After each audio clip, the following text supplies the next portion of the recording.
Hola, ¿cómo están? Un gusto volver a saludarles. Esto es un pequeño resumen de lo que fue el módulo de gestión de bandas y de liderazgo colaborativo, ¿ya? En la gestión de bandas estuvo a cargo de Dagne Rojas y ella les habló respecto de la Corfobae. La Corfovada inserta también dentro del Ministerio de las Culturas, entonces desde esa perspectiva como el aparataje estatal que abarca las culturas en este país, la gestión de la Corfovada y la gestión que es una banda, ¿ya? Y en términos teóricos les habló de cultura, les habló de gestión y de proyectos. Y en los proyectos pudieron elaborar un proyecto entre ustedes, planificarlo, definir cuáles eran los elementos principales y por tanto pudieron hacer un ejercicio que iba desde la creación o desde la planificación de la celebración de un cumpleaños hasta la gestión de una orquesta, por ejemplo. Así es que debe haber sido bien entretenido eso de la gestión. Luego, conmigo hicimos un ejercicio de presentación donde pudimos ver de dónde venimos, de dónde veníamos y qué traíamos con nosotras, ¿no? Y luego ya nos fuimos directamente a temas de género. Entonces ahí en género vimos por qué hablamos de género, algunos estereotipos y micromachismos, cómo afecta el lenguaje, desarrollo inclusivo y brechas por cubrir. En género vimos obviamente la diferencia entre sexo y género y por qué hablamos de género y no de sexo. Porque el sexo es las características biológicas de las personas, que son el cromosoma con el que nacemos y los rasgos sexuales secundarios, fundamentalmente eso. En cambio, el género es un constructo cultural, ¿ya? Y como constructo lo estamos deconstruyendo, porque la construcción fue hecha a través de estereotipos y esos estereotipos tenían varias dificultades porque nos encasillan en unas formas determinadas de relacionarnos. Entonces, cuando hablamos de sexo, hablamos de cromosomas. Cuando hablamos de género, hablamos de cultura. Por lo tanto, de género masculino, femenino, no binario u otros. Cuando hablamos de estereotipos de género, ya son conjuntos de ideas que utilizamos para explicar los comportamientos, tanto de hombres como de mujeres, cómo debemos comportarnos, los papeles que deberíamos desempeñar en el trabajo, en la familia, en el espacio público y además cómo deberíamos relacionarnos entre sí. Algunas de estas características parecen muy hostiles o aparentemente benignas, pero siempre nos van a estar limitando, por eso hay que tener cuidado. Lo femenino está relacionado con el mundo privado y lo masculino con el mundo público. Las mujeres, lo femenino asociado a roles reproductivos, lo masculino a roles productivos, lo femenino al sentir, lo masculino al pensar. Las mujeres, entre comillas, cariñosas, los hombres, entre comillas, inteligentes. ¿Ya? Por eso limitan. Y si además sumamos otros estereotipos como ser pobre, ser migrante, ser de un rango etario determinado, ser de un barrio determinado, entonces podríamos estar hablando de dobles o triples discriminaciones. Cuando hablamos de micromachismos, que son la exacerbación de estos estereotipos, estamos hablando de conductas que son muy dañinas y que, como son micro, son apenas percibidas por otros, pero para uno misma sí es una cosa muy molesta y que puede llegar a mayores. Estamos hablando, por ejemplo, del mansplaining, donde un hombre incrédulo cuestiona el conocimiento de una mujer e intenta iluminar su discurso con su sabiduría. Hablamos de gaslighting, cuando el hombre, perdón, quiere hacerle creer a una mujer que está loca, en forma sutil pero constante. Entonces, hay miles de ejemplos a lo largo de la historia de mujeres que han sido consideradas locas y por tanto la mujer queda excluida de toda posibilidad porque está loca. Entonces es un estereotipo que nos pega súper fuerte, es muy discriminador. Después está esto de las interrupciones innecesarias del discurso de parte de un hombre a una mujer. Eso también uno lo puede ver en reuniones de equipo. Y otro que se llama Bropiating, perdón, que lamentablemente no están en castellano estos conceptos, pero son así. Y ese se trata de ese momento en que una mujer tiene una idea, la aplica y un hombre es quien se lleva los créditos de la iniciativa. Lamentablemente esto ha ocurrido también con premios Nobel. Vimos algunos ejemplos bien tristes, bien dolorosos, porque eh, efectivamente se ha sabido después de muchos años que hay algunas de esas ideas que eran originalmente de mujeres. Bueno, ¿por qué no hablamos de igualdad de sexo? Porque los sexos sí que son distintos, pero hablamos de igualdad de género y sobre todo de equidad de género, porque lo que queremos lograr no es tener igualdad, sino poder equilibrar con, eh, con lo que está ocurriendo con los hombres. Entonces, que haya un equilibrio, una equidad entre hombres y mujeres. Y para eso, una de las cosas que hay que hacer es el lenguaje inclusivo de género, que nos permite visibilizar y además incluir, ¿ya? Esto facilita, evita en el fondo la exclusión de mujeres e identidades LGTBI a través del lenguaje, porque nuestra lengua nos ofrece diferentes posibilidades gramaticales y es necesario visibilizar a grupos que históricamente han estado invisibilizados. Entonces, en concreto, recomendamos eh, una serie de buenas prácticas que están en un manual ahí que yo les mostré el enlace para que puedan verlo, que precisamente es del Ministerio de las Culturas. Después hablamos del lenguaje. No sé si se acuerdan que pudimos ver todo, desmenuzamos y pudimos ver así como las formas distintas que tiene la conversación. Tiene distintos elementos y lo vimos desde el lenguaje propiamente tal, desde la emocionalidad y desde la corporalidad. El lenguaje tenía que ver con la escucha, con el habla, que es lo que más visible se nos hace, y el silencio. Ahí en el habla vimos modalidades del habla que las podemos ver con un poco más de detalle y los actos lingüísticos básicos donde la recomendación para tener un trabajo colaborativo es tratar de centrarse más en las afirmaciones que en las declaraciones. ¿Ya? Y en la emocionalidad distinguimos entre los estados de ánimo y las emociones y en el cuerpo pudimos distinguir entre la biología y la corporalidad. El lenguaje no verbal, famoso. Ya.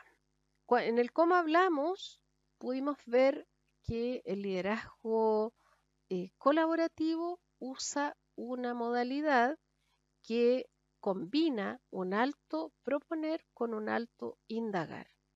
¿Ya? Y vimos cuándo y en qué momento era adecuado utilizar una de estas formas, según 4 cuadrantes, pero para un liderazgo colaborativo hablábamos de la posibilidad de co-construir con un alto indagar, con un equilibrio en el fondo entre el indagar y el proponer. Hablamos también de desarrollo inclusivo, que implica que todas las personas, independientes de su género, raza, orientación sexual, discapacidad o cualquier otra característica personal, tengan igualdad de oportunidades para crecer y desarrollarse en entornos familiares, estudiantiles, laborales, comunitarios u otros. Vimos brechas por cubrir, vimos el concepto de brecha como una medida que nos puede mostrar numéricamente incluso la distancia a cubrir entre hombres y mujeres para poder llegar a un nivel de equidad. Y vimos ahí una cita de Villoro, que estaba citado en la CEPAL, que hablaba de esta desigualdad de las mujeres, que es tan transversal que ni siquiera corresponde a un grupo minoritario ni a una clase social, sino que es absolutamente transversal porque somos la mitad del planeta. Y por tanto, este autor decía que si se lograran cubrir esas brechas, sería, después de la liberación de los esclavos, la mayor revolución emancipadora, porque efectivamente hace mucha falta eso. Entonces pudimos ver el índice de brecha global de género del Foro Económico Mundial, con algunos de los datos y las áreas que analiza, fundamentalmente la participación económica, las oportunidades, los niveles educacionales entre hombres y mujeres, la participación política, tanto a nivel de votar como de ser representante de otros y tener liderazgo político, donde ahí estamos muy al debe como país, y también salud y supervivencia. Y ahí también dejamos unos enlaces para poder revisar este índice o estos índices y estas brechas que se presentan. Recomendamos el visitar algunas páginas como la página del CERNAMEC y la de ONU Mujeres, que tienen mucho material por si ustedes se interesan en seguir investigando estas temáticas. Y también pudimos ver una evolución de la legislación chilena asociada a medidas que apuntan hacia la equidad de género, a la no discriminación y hacia el buen trato a las mujeres, con leyes desde el 2006 a la fecha, que había una bien reciente promulgada, que entró en efecto el 1 de agosto, la ley Carín. ¿Ya?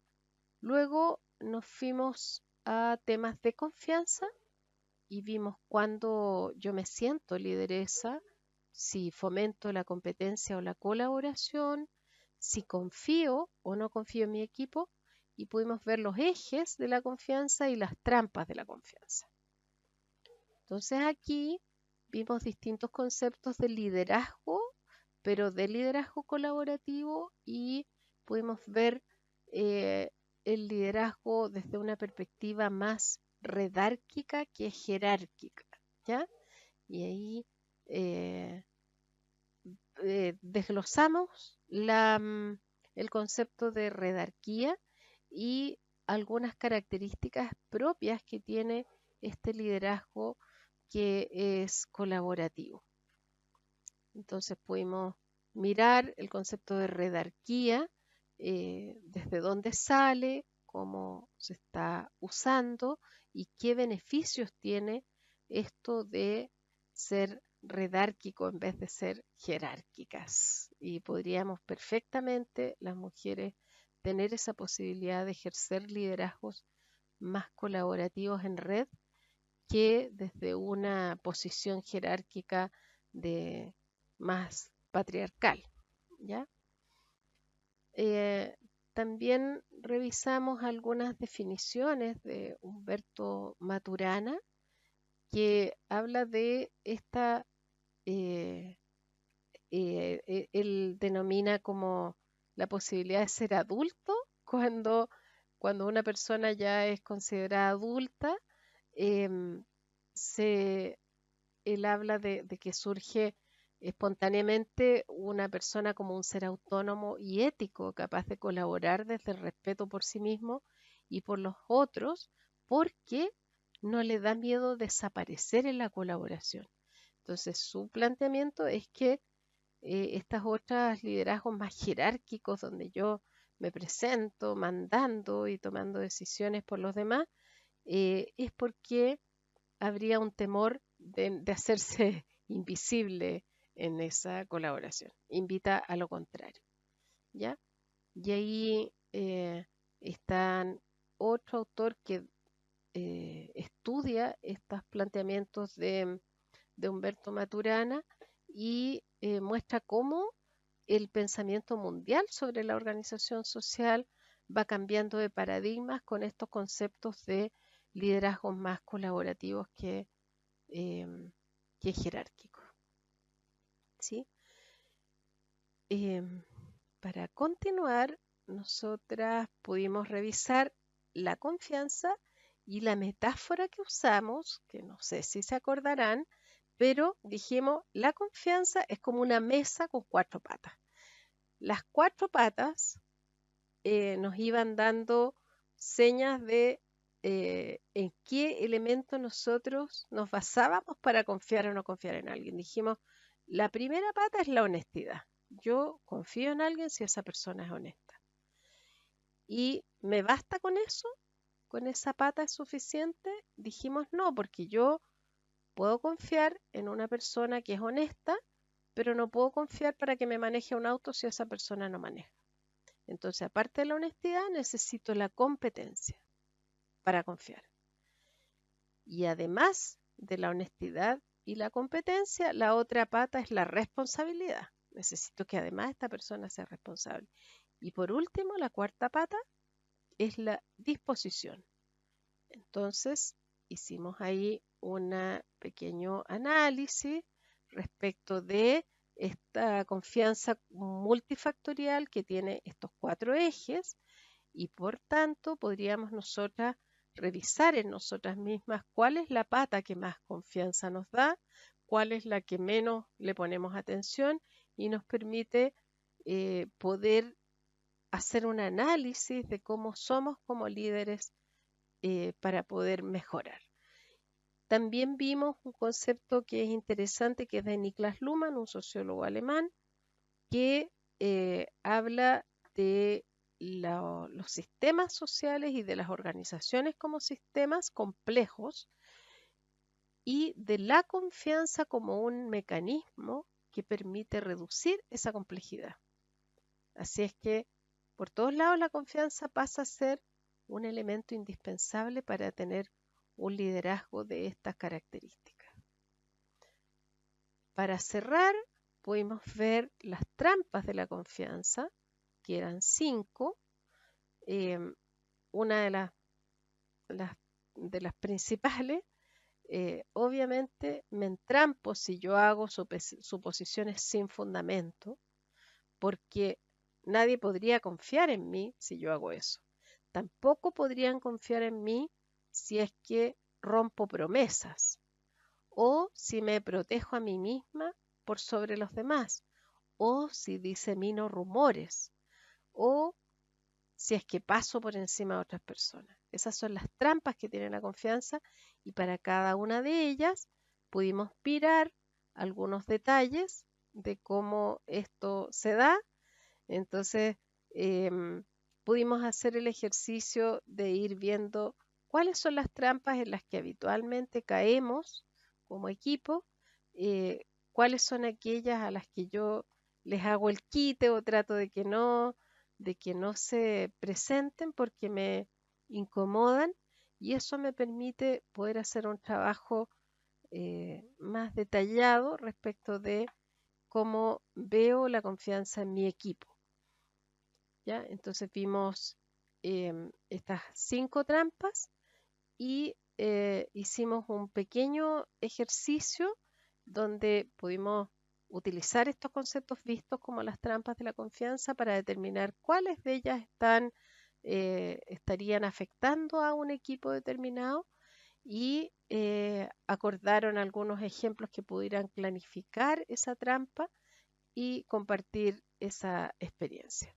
Y eso, claro, permitió hacer un análisis bien entretenido respecto de cómo podríamos trabajar y gestionar nuestras bandas con este tipo de liderazgo más colaborativo. Así es que muchísimas gracias por haber participado. Espero que les vaya súper, súper bien y que sean grandes lideresas colaborativas que puedan hacer buena gestión de banda. Muchas gracias, que estén muy bien.